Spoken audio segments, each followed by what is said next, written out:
Hi, good afternoon from Manila and good day wherever you may be.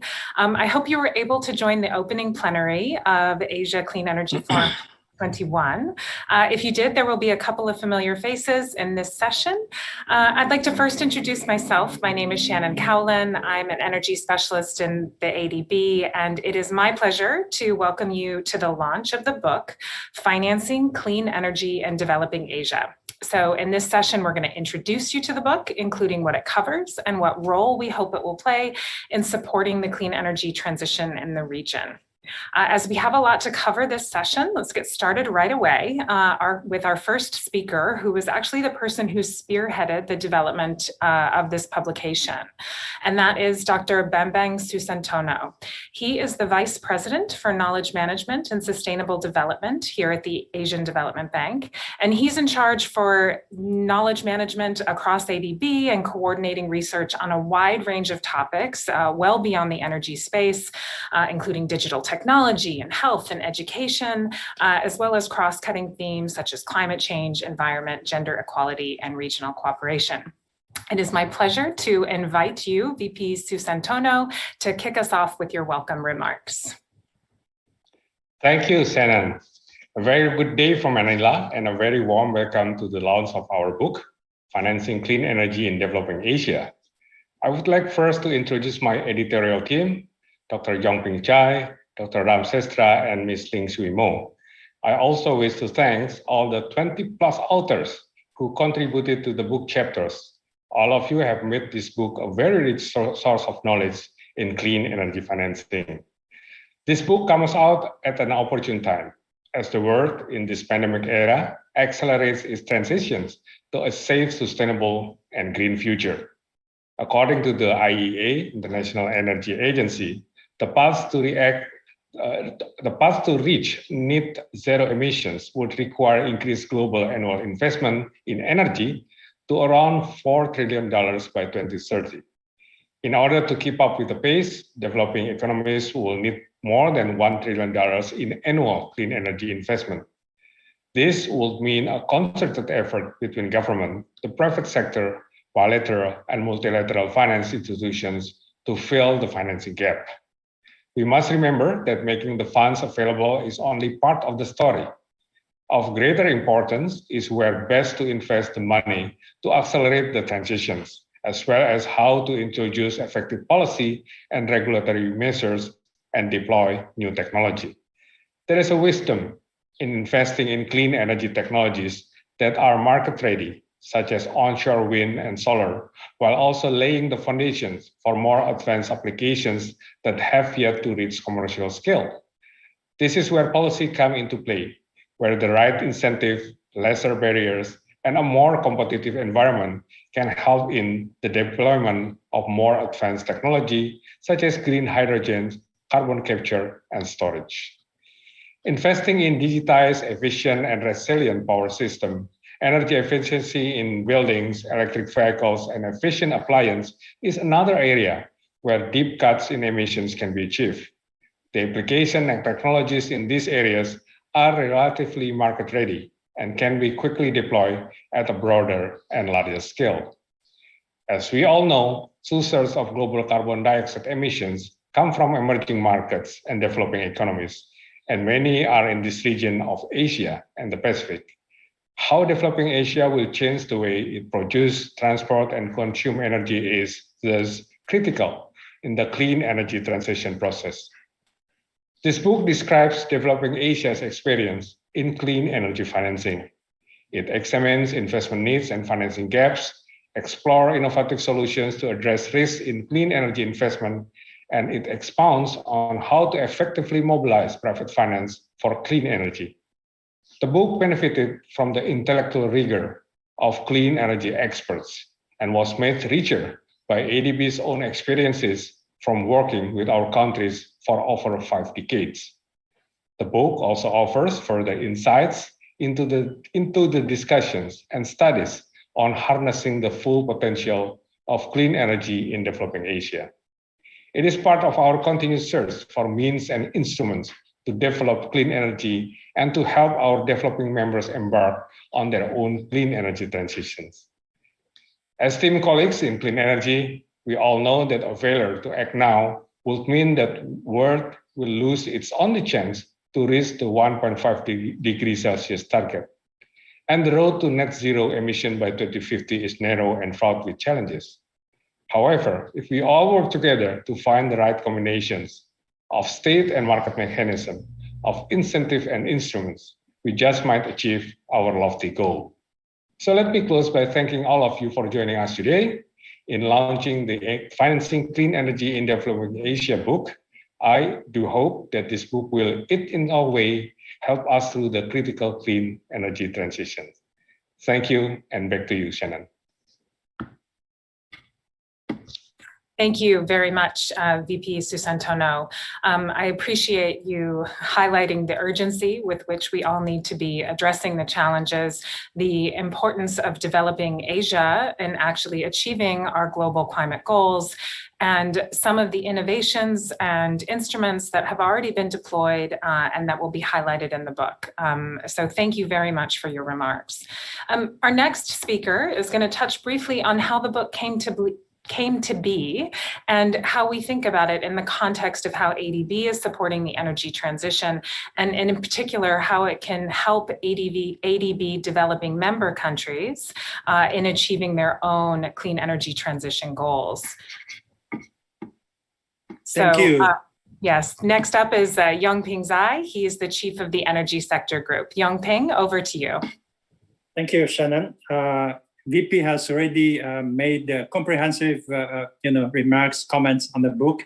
I would like to share some of my reflections, starting from my previous session I just concluded with panelists, that I asked them a question. I said there's $5 billion question. That is the annual lending of ADB in the energy sector in the region, in Asia and the Pacific, $5 billion per year, more or less. And my question was how we can best use this money, and which is only much less than 1% of the requirements. So how do we best use this money? And a lot of answers, suggestions from the panelists, and that made great sense. But one thing I noticed that they also mentioned capacity building and knowledge. And in that part, this probably will not use that amount of money, but the impact, the real impact, will be much bigger than $5 billion investment in specific projects. So I think that's a good point that I have learned. That's why, as a development bank, we do provide money, that's $5 billion per year in the energy sector, but also we provide knowledge under the leadership of our BP, Bambang Susantono. So we, as a knowledge provider, the energy sector group, we produce technical handbooks, like a handbook on smart grid, handbook on batteries, handbook on carbon capture and storage. We are currently working on the handbook on the hydrogen, and another handbook on the energy efficiency in buildings. So these are the technical handbooks that will help us to develop a project, right? So part of the knowledge, but I think there's a missing point that, again, as exactly 1 year ago, VP Susantono, I still remember he asked me to come to his office, that I have to rush and to his office. He asked me to produce another knowledge work on renewable energy, clean energy financing in Asia. We have been doing this all the time for so many years, but we have not adequately covered the experience, lessons learned, and some of the failures in supporting renewable energy and energy efficiency in the region. So that's about a year ago. I'm happy 1 year later we're here today to launch this book. And this was also, in preparing this book, it was also an opportunity for me to reconnect. I'm not sure our audience, our panelists here could imagine I was a neighbor and a colleague of Professor Ram Shrestha in Asian Institute of Technology in Bangkok. That was about 30 years ago. And also realized that among the authors, we have our students.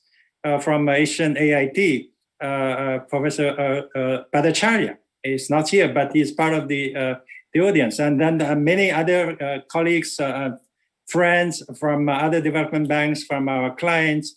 And so it's great discussion also during this time. Preparing this book has been like a learning process. I remember those sessions, long sessions. The VP even sit with us, asking questions, interact with others.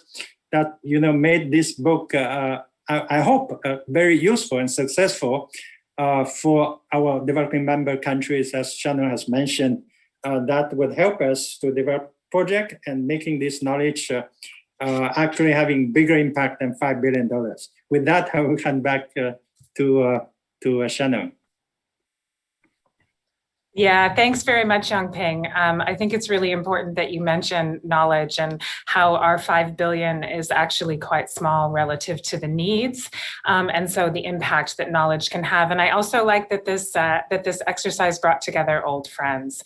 Our next speaker is Dr. Ram Shrestha, and he's going to present an overview of the publication, its structure, what we can expect from the content of this volume. And so I'm really looking forward to this overview from Dr. Shrestha. Just to give a brief introduction of who he is, he's an emeritus professor at the Asian Institute of Technology, as Yongping just mentioned, and I guess he's an old friend of Yongping and others as well. Dr. Shrestha, can I please turn it over to you? Thank you, Shannon. Good day to everybody. I especially would like to thank PP Dr. Susantono and Dr. Zhai, my former colleague, for having me in this very interesting project. It was a privilege and a great learning experience for myself to update many of the things that are happening in the arena of clean energy financing in this region, especially the very active role that is played by ADB are displayed in many of the discussions in the book.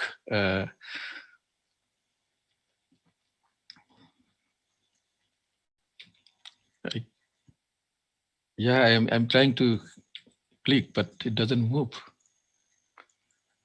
I'm trying to right click.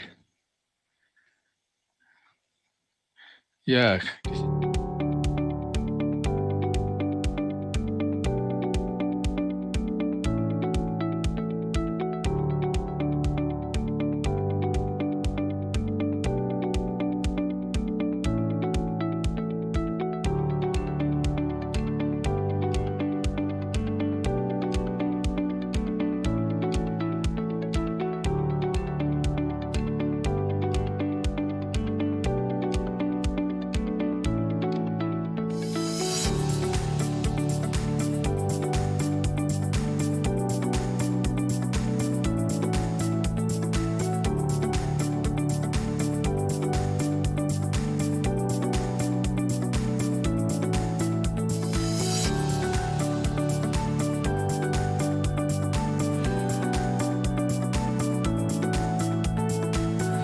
Terms of climate change, energy security, environmental quality, and so on, and energy access as well. So that now with that, I would like to go to the structure of the book briefly. Basically, the volume that is being released today is the first of the two volumes, I should say. This is the first volume, and it has 4 parts. The first part being the role of clean energy in Asia and the Pacific. The second part dealing with the leveraging for clean energy finance.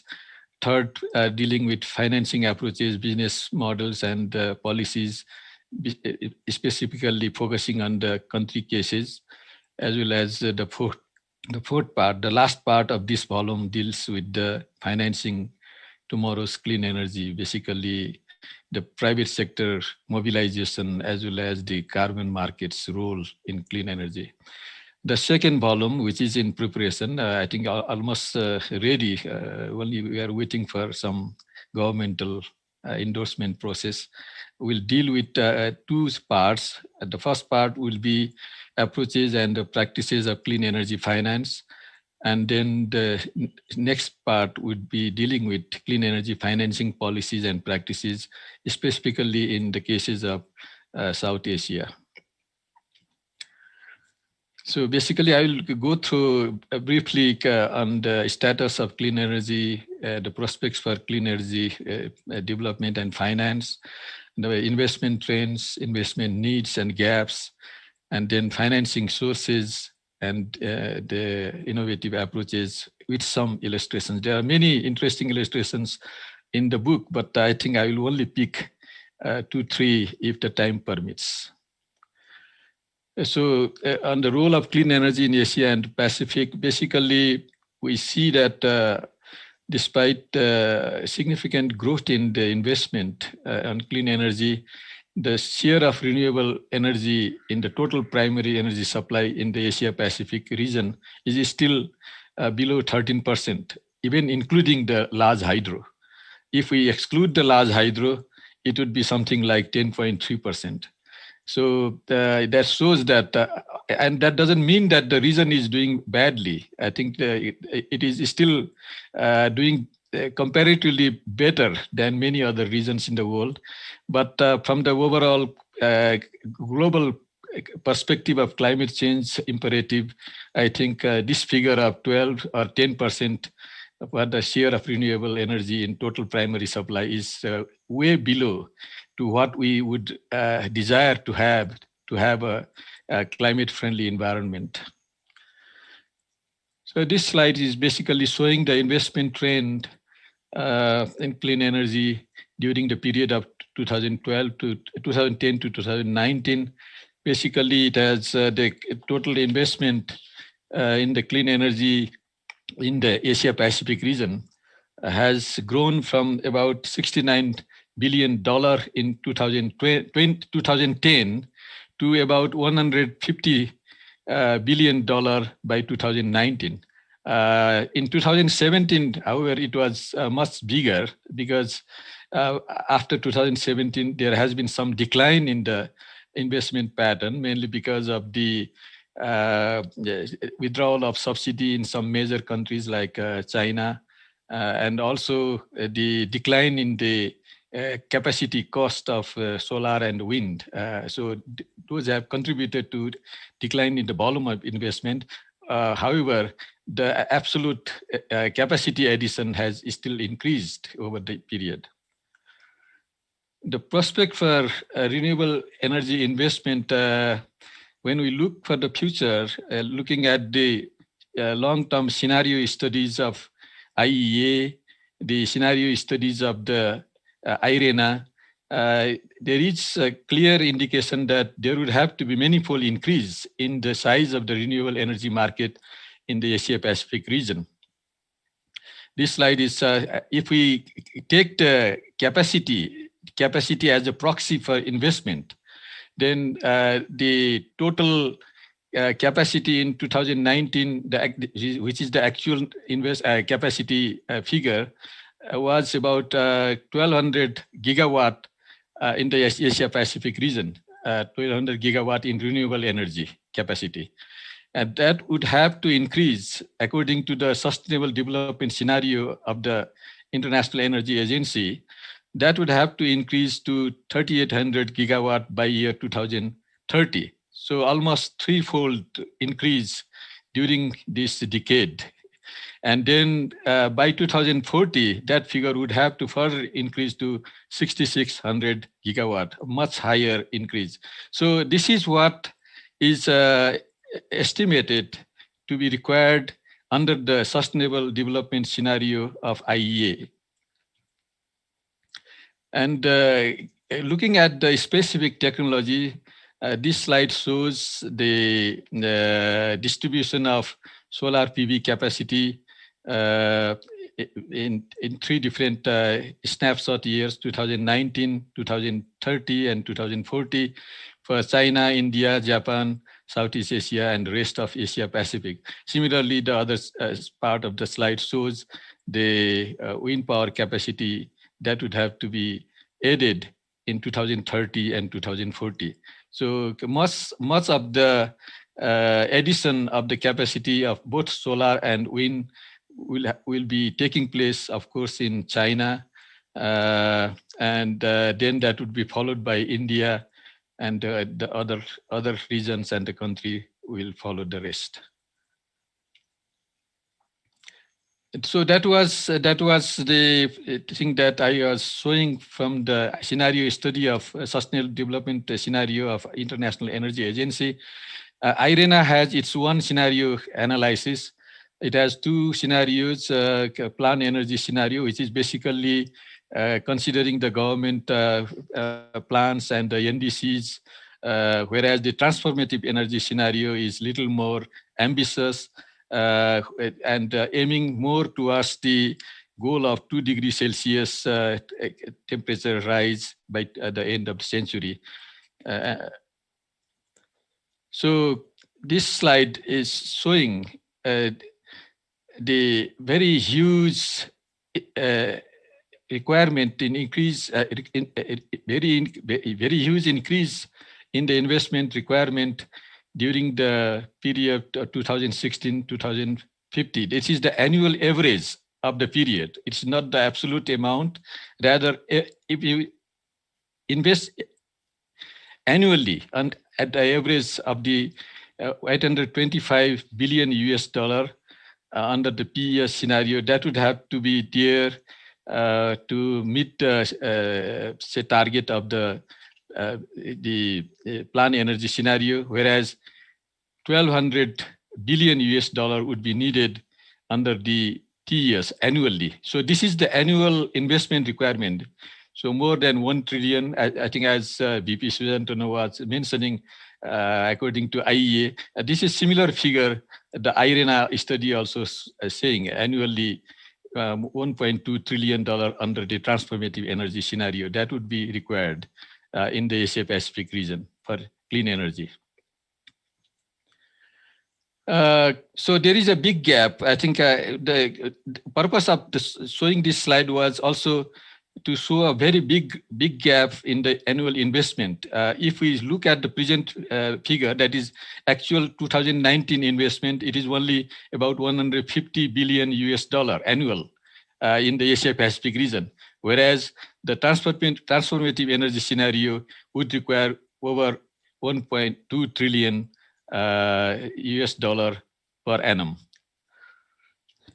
And in the region, if we look at some regional picture, if we look at the ASEAN regional targets, ASEAN has set renewable energy target of 23% by 2025, and the energy efficiency target by 2025 to reduce the energy intensity by 30% based on the 2005 level. And the financing needs on the average annual level during 2014 to 2025 was estimated to be $27 billion for renewable energy target. And for that means there would be over $9 billion US of financing gap, even if we consider all the government plans and amount to be redirected from fossil fuel investments towards the renewable. Still, there would be a shortfall of about $9 billion US annual shortfall in investment. The present level of renewable investment in ASEAN is about $3.5 billion US in 2019. So that shows a huge gap in financing is still there, even at the sub-regional level. So I showed the IEA study as well as the IRENA study. They were focusing on, IEA was focusing on sustainable development scenario. IRENA was also more or less talking about along the similar scenarios. But we know several countries in the region like Japan, People's Republic of China, Korea, they have already announced the target for carbon neutrality.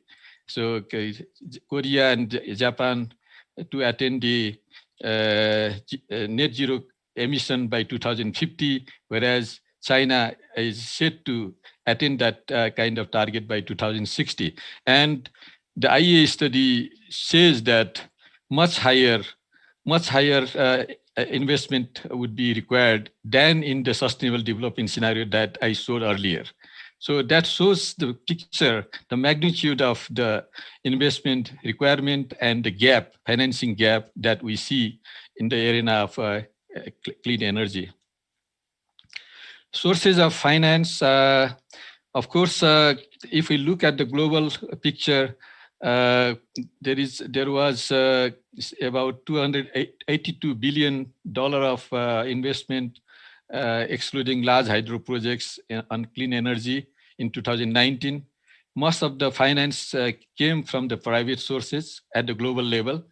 The Asian developing countries accounted for 38% of the clean energy finance, of which majority went to the East Asia, including China.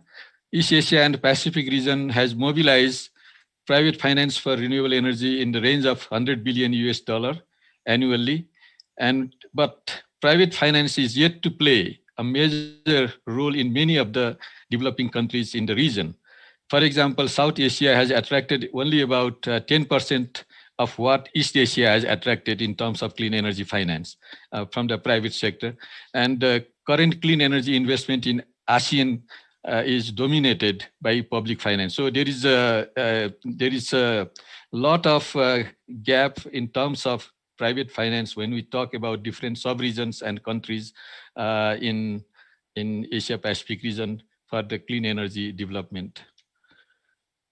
Now, coming to the alternative and innovative sources of finance, I think there are, of course, sources like climate finance. Over $6 billion of MDB climate finance came to Asia and Pacific region in 2019, of which 44% went to South Asia and another 30% went to East Asia. There is still limited access of countries with small and weak capital markets to climate funds, and partly because they also have limited institutional capacity. So these countries still have to benefit from the climate finance. This slide is just showing the distribution of the funding that is approved by the climate finance for different countries and sub-regions. Another important source of finance, the new source of finance, is of course the green finance. Asia Pacific has accounted for 25% of the global green bond market, which is more than $250 billion in 2019. China was the largest green bond issuer in 2019, with cumulative issuance of about $140 billion. The green bond market are at a nascent stage in many other developing countries of the region. Among the PRC's leveled green bonds in 2019, 27% of the proceeds went to clean energy. In the case of India, 83% of the green bond proceeds went to energy sector. Within the ASEAN, Singapore is the largest issuer of the green loans, which is followed by Indonesia, and 1/3 of the green finance in these member countries has gone to the energy sector. So others, the rest 2/3 went to other sectors. ADB also is very actively pursuing the green bond market. And this slide shows that out of the total commitment of the ADB for green bond, about 28.6% has been committed for the clean energy. So that is not a small amount. A very significant amount is also committed by ADB for clean energy development. Okay. So some examples, practical examples, project examples of innovative approaches to leverage private finance. The green green financing platform in China is one of such good examples. Basically, this is a part of the green financing platform is a part of the broader BTS region air quality management program. The region is known for very heavy pollution, and so this project, funded also by ADB, is trying to fund the SMEs, small and medium enterprises, the private sector financing, mobilizing private sector financing with the ADB assistance here. So basically, credit guarantees, debt financing, financial leasing, and equity investments. These are the different financial products that are used by the GFP project to mobilize the private finance. And basically, as of December 2012, the project has approved 2.3 billion Chinese yuan to 39 eligible sub-projects. It provided 584 million Chinese yuan of guarantee to 2 qualified sub-projects. Overall, this means that it has leveraged, it has been able to leverage more than 8 billion of green investment with the combined loan and guarantee of 2.9 billion. So the significant leveraging of, say, private finance with this project. So this is the success story that I would like to share. The Cambodia National Solar Park is another good example where the ADB's assistance has really contributed to mobilization or leveraging of the private sector finance. The public-private partnership is what is the modality of this project. And basically, the ADB has provided sovereign loan. It also has supported EDC in the design. EDC means the electricity de Cambodia, the utility of the country, to design and conduct a competitive tender. And the project has been able to supply.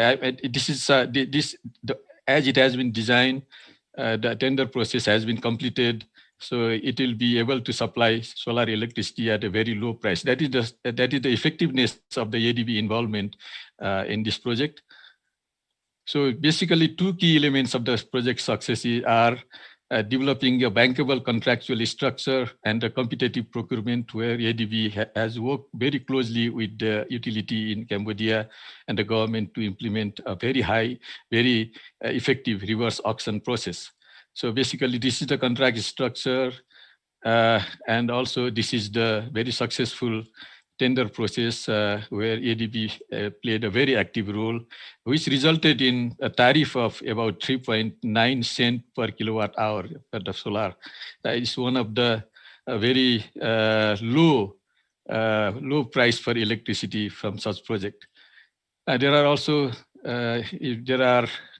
if the time is running out, I would probably not go through these slides for China. Basically, the feed-in tariff has generated a lot of growth in the renewable energy in China, but also it has created widely growing subsidy gap. This shows the demand and supply for subsidy.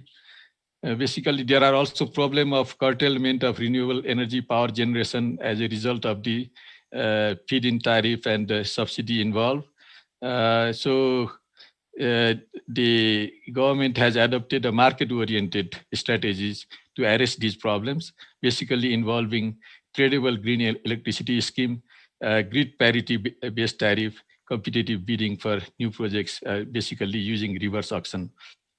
So this has been also the measure to reduce the curtailment have been the institution of renewable portfolio standards at the provincial level for both sub-producers and the large consumers. So this has helped to reduce the curtailment by significant level. Also, it has the story of the subsidies leveraging the financing, private financing. Basically, for renewable energy subsidy, the leveraging ratio has been 1:13. That means every $1 invested has leveraged $13. In the case of energy efficient subsidy, it has the ratio of 1:5. $1 of energy efficiency investment has leveraged $5 of total investment. So key messages, there is a need for a huge increase in the clean energy finance if climate change targets are to be attained. There should be increased role of private finance to effectively attain those targets, and innovative approaches for risk mitigation and leveraging private finance would be very essential. With that, I would like to thank you very much. Thank you very much, Professor Shrestha. And again, just those key messages cannot be emphasized enough. The financing gap is huge, both for renewable energy and energy efficiency, and we really need to bring private finance in to plug some of that gap. And also some of the examples that are in the book of how ADB has supported our developing member countries in leveraging some private finance through green bonds, financing platforms, and competitive auctions. Obviously, we didn't have enough time to cover everything in the book, so I'm glad we have the book as a resource to dig into more in depth later. Thank you again, Professor Shrestha. And now we're going to move on to our next speaker, Ms. Mo, and she's going to present to us about the role of carbon markets in financing the clean energy economy of tomorrow. Ling Shui Mo is a consultant of ADB on low carbon and green development. She's also a visiting researcher at Chongyang Institute for Finance Study, and she supports ADB on green finance and climate finance, and I'm really pleased to invite her to give her presentation now. Ms. Mo?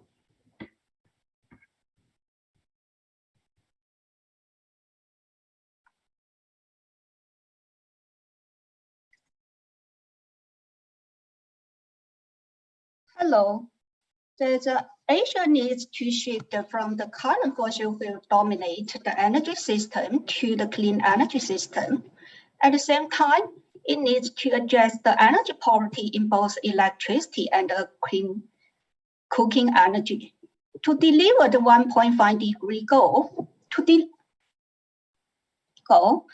IRENA estimates Asia would need the $1.3 trillion per year for clean energy investment to 2050. Most of finance must come from the private sector. Carbon market plays an important role in incentivizing clean energy investment and modernize private finance. In the final part of the book, we discuss how carbon markets impact on the Asia clean energy finance, analyze the key factors that would enhance the role of the carbon market in clean energy finance. Please go to next slide. Go to next slide. Through the pricing carbon market could impact clean energy finance through improving the market competitiveness of clean energy, raising the carbon revenue through the auction of the allowances and the trading carbon credits. Next slide. The current carbon market in place in Asia, including the both international carbon market, represented by CDM market. Next slide. Please go to next slide. And the domestic carbon market. Currently, the 5 countries have established their carbon market in either national level or subnational level. Move to next slide. CDM was the most important market for Asia clean energy finance. So over the past 15 years, the CDM triggered more than 5,000 clean energy projects. It's incentivized clean energy investment of $263 billion, raising additional revenue of $28 billion for clean energy projects. However, from the figures, we can see that given the lack of the demand and the uncertainty of the CDM phase, CER price have been running low, and its role has been weakening since 2012. Next slide. China established its voluntary carbon market and the pilot ETS. China's voluntary market, we also call the CCER market, has incentivized investment in the more than 600 clean energy projects with a total installed capacity of the 45 gigawatt. However, due to a low demand for the carbon credit, CCER price and the trading volume and the trading value has been lower. It means a limited impact on clean energy finance. The pilot ETS has allocated almost all the allowances for free. Only trading spot contracts set a restriction on the offsetting. These policies cause the carbon price lower. Its role in the clean energy finance is also small. In the public of the green market, the Korean has established its ETS market and the green offset credit market in 2015. Korean ETS only auctions a small portion of allowances. It allows the ETS participants to offset 10% of the emission by using carbon credits from the voluntary market trading spot contract. Move to next slide, Korea. Next slide. Yes. From the auctioneer revenue and the trading volume and the trading value, we can see that Korean carbon market impacts on the clean energy is weak. There was only one auction incurred in 2019, and erasing the revenue of $224 million.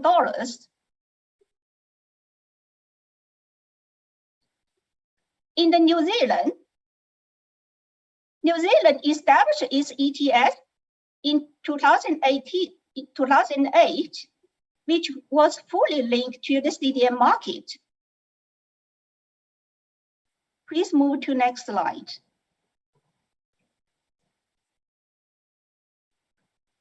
There is no limit on use of the credit. New Zealand ETS carbon prices was indexed to the CER price. There has been no auction of allowances incurred until the late 2020. However, it allows its participants to pay government at a fixed price of $18 per ton between 2020 and 2019. But this price was raised to the $23 per ton in 2020 onward. During the period of the 2010 and the 2019, the government collected the revenue of $464 million through fixed price option. From 2020 to 2015, the New Zealand ETS contributed $58 million to CDM project in developing countries. Next slide. Japan has established two ETS at the subnational level, but its impacts on clean energy finance are limited due to its scaled trading policy and the allocation method. The JCM is a bilateral mechanism between the Japan and the host countries. So far, it's mobilized 51 clean energy projects. However, only a small amount of the credit were issued. Kazakhstan operated an ETS in 2013, but was suspended from 2016 to 2017 due to the ETS amendment. It restarted in the 2018. It allocated most of the allowances for free. The first exchange of the allowances incurred in the end of the 19. The carbon price was only around the $1. Through the above analysis, it is clear the potential of the carbon market is still largely untapped. with the most carbon prices below the level needed to drive the significant decarbonization. The carbon market prices range from the $1 to $26. Please move to the next slide. Yes.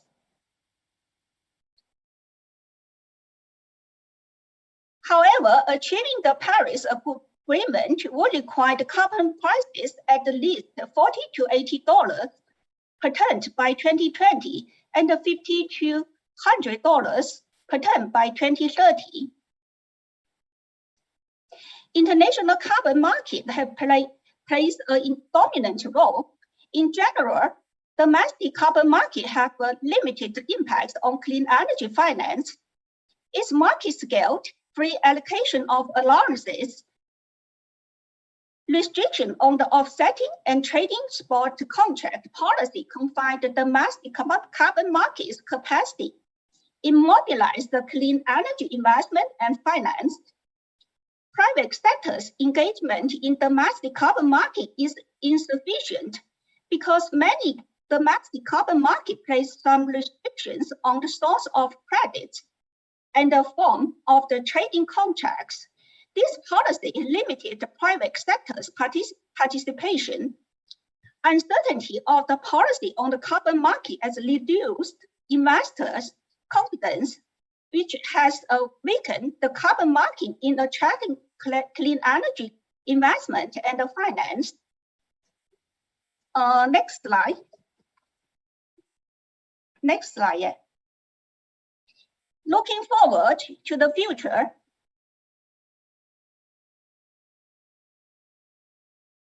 growing climate ambitions and actions are building the momentum for the carbon market.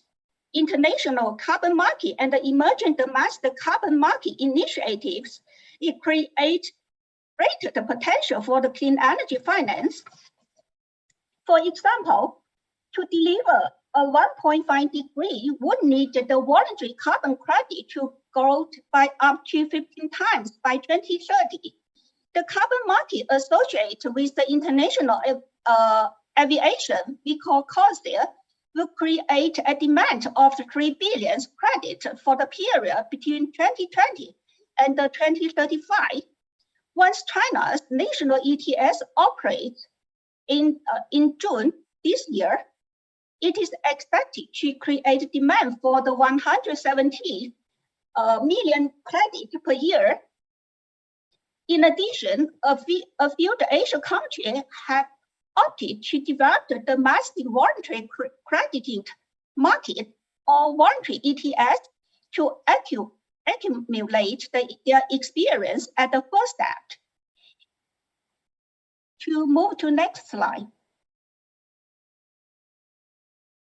To fully tap the potential of the carbon market for clean energy finance, we need to raise the long-term climate ambition to ensure stable carbon demand, provide predictable policies on carbon markets to boost investors' confidence, link the carbon market to expand the carbon market scale, enhance the carbon market to the road, importing the capital through improving the allowances allocation method, releasing the trading restrictions, use the carbon revenue for the further advancing mitigation actions.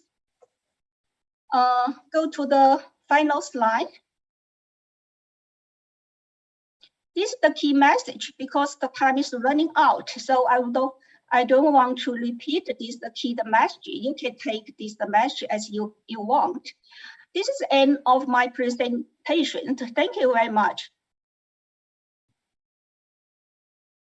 Thank you very much, Maureen. I think that was a really interesting overview of the different carbon markets in the region, the role that they have played. I know you mentioned it's relatively modest, but at the same time, it's sufficient to really demonstrate the potential. And I appreciate the tangible sort of suggestions for increasing the role of carbon markets and therefore their impact in the region. So thank you very, very much again for your presentation. I'm now going to request Mr. Hongpeng Liu to provide his observations on clean energy financing in developing Asia. This is a subject he knows well. He is the director of the Energy Division of the United Nations Economic and Social Commission for Asia and the Pacific. Normally known among us as ESCAP. So he leads the energy team in ESCAP, promoting regional cooperation on sustainable energy. Hongpeng, can I please request you to give your remarks? Thank you, Shannon. And I know the time is very limited. Originally, I was given 15 minutes, but I will finish as early as possible, 5 minutes. And first, I would like to congratulate VP Bongbong Susatano and Yongping and also Professor Shrestha for ADB team to produce this very timely publication, Financing Clean Energy in Developing Asia. And this is also the time, aiming the transition for the region, and also to building back better, especially after the COVID-19 pandemic. So many countries, they need this kind of knowledge and also the support. I think as Yongping and also VP mentioned at the beginning, then capacity building knowledge products is really very important. I think this publication also very well just emphasize the transition is very important, which will meet the global goal, such as the Sustainable Development Goals and also the Paris Agreement. And as we know, the transition is mainly transit from the fossil fuel to renewable energy-based energy system. So the cost of renewable energy also declined sharply recently and also continuing to do so. So that indicated the gaps between this fossil fuel investment for power generation and also from renewables and generation is widening. And you also see the stranded kind of asset for investor further for fossil fuels, especially coal. So such a transition, of course, will require huge amount of investment, especially for Asia and Pacific. That is, I think if we see the net zero emission, if Asia Pacific cannot reach the net zero, and we can't see the global, target will be met. And this financing is so important to support the expansion of the plan from the conventional energy technologies to the lower kind of carbon emissions technologies. And we also did a study a few years ago and for energy transition in Asia and Pacific to support the Energy Ministerial Forum. And our study also showed the 2030 investment gap in renewable energy compares to 2014 levels is estimated to be over 200 billion in the SDG scenario. But if you include this NDC scenario, it will go almost double, almost 390 billion in the NDC scenario. But if you now look at the net zero carbon, so I really think that will be much more gap. So this we really need to improve the investment environment, and also I think ADB as a multilateral development bank can play a very important role.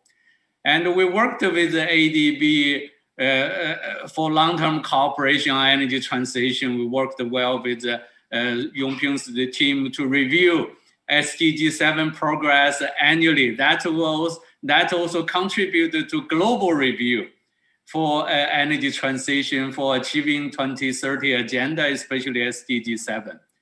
We also support member countries by developing their national roadmap to achieve the national SDG 7 goals. I think now with the SDG 7, with the NDCs, and also with net zero, and I really think phasing out of coal, it's the key kind of areas for all of the country to consider. As you hear, the Secretary General of United Nations called many times in different occasions, the OECD countries should phase out of coal by 2030 and redirect the international energy financing towards the energy transition. The non-OECD countries should phase out of coal by 2040. So that many developing countries will require support for this process, in particular financial support for a just transition. That's also when Yongping asked me in last panel discussion, how ADB's money can be used to support the developing countries. I really think phase out of coal for just transition could be a priority for ADB to look at it. And also for other kind of target from SDG 7, energy access could be also another areas, because energy efficiency, renewable energy, I think a lot of private sector's investment is going to these two areas. But for energy access, we really need a multilateral development bank to set up a kind of example how this could be used to support energy access, what kind of innovative mechanism could be developed for financing such kind of energy access.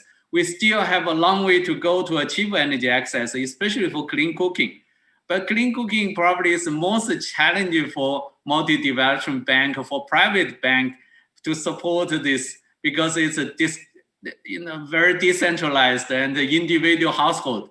But who will pay back for this investment? That's really we need to find an innovative mechanism. So I really think this book is a right complement to a lot of policy recommendations for financing, and also a lot of good practices. I really think very good kind of examples we can find from this publication. And I really think that's a good kind of a manual for a lot of countries to follow, and also to exchange their views, their experiences, and also a guidance book for financing and also private sectors of investment. I really think through this kind of review and through this kind of exchange of information that will support the energy transition to achieve net zero in the region. I hope the volume 2 will be available soon, and also to include the phase out of coal for just a transition as examples to all of the developing countries in Asia. Thank you very much for this opportunity. Thank you very much, Hongpeng. Really interesting to hear your views on where you see this particular body of work fitting in amongst all the others that are going on, as well as highlighting the persistent challenges. Clean cooking, as you say, is chief among them. We're going to pass now to Priyantha Wijayatunga for our closing remarks. He's the director of the Energy Division of ADB's South Asia Department. He was before that the founder director general of the Public Utilities Commission of Sri Lanka, but he's been a long time with ADB. He's also the chair of the Energy Committee. And before I pass over to him, I would just like to thank VP personally for the initiative and for all of the panelists and authors of this book. I do expect it will be valuable across our developing member countries and for those of us who are looking to support those developing member countries. Thank you. And Priyantha, may I ask you to give our closing remarks, please? Thank you. Thank you very much, Shannon. Vice President Dr. Bambang Susantono, Dr. Yongping Zhai, distinguished authors, presenters, and my colleagues. The path towards net zero emission is full of challenges, as all of us know. The world is called upon to attend to what could be its most difficult task, a total transformation in the energy sector, a complete paradigm shift on how we produce and consume energy. The energy sector contributes to about 3/4 of the greenhouse gas emissions, as we heard today. And therefore, energy sector is dictating basically the pace and the direction of world's transition to net zero emissions. Technology, financing, and policy are the key components of the energy sector to accelerate this transition, make deep cuts in greenhouse gas emissions, and set energy sector on the right path. The past decade is testament to ADB's catalytic role in supporting clean energy development in Asia and the Pacific. During the formative years of its clean energy program, more than 10 years ago, the focus was how to bring down the initial cost of renewable energies like solar and wind. Today, we see the cost of solar and wind reaching grid parity and competing the conventional power generation. We have come to this stage because of the combined forces of the state, market, and the right policies. What has been achieved for 10 years will need to be accelerated and achieved in a few years if the world is to seize the opportunity to limit global temperature to 1.5 degrees Celsius. As much as ADB supports the EMCs in financing clean energy, leveraging deployment of advanced technologies, and energy sector development and institutional reform, ADB produces knowledge that on one hand consolidates its own experiences, which are very important and valuable, and on the other shows the path forward. This book hopefully serves both these intentions. Ladies and gentlemen, this concludes the session, a very interesting session, launching a very important and interesting book, as everybody said. Thank you so much.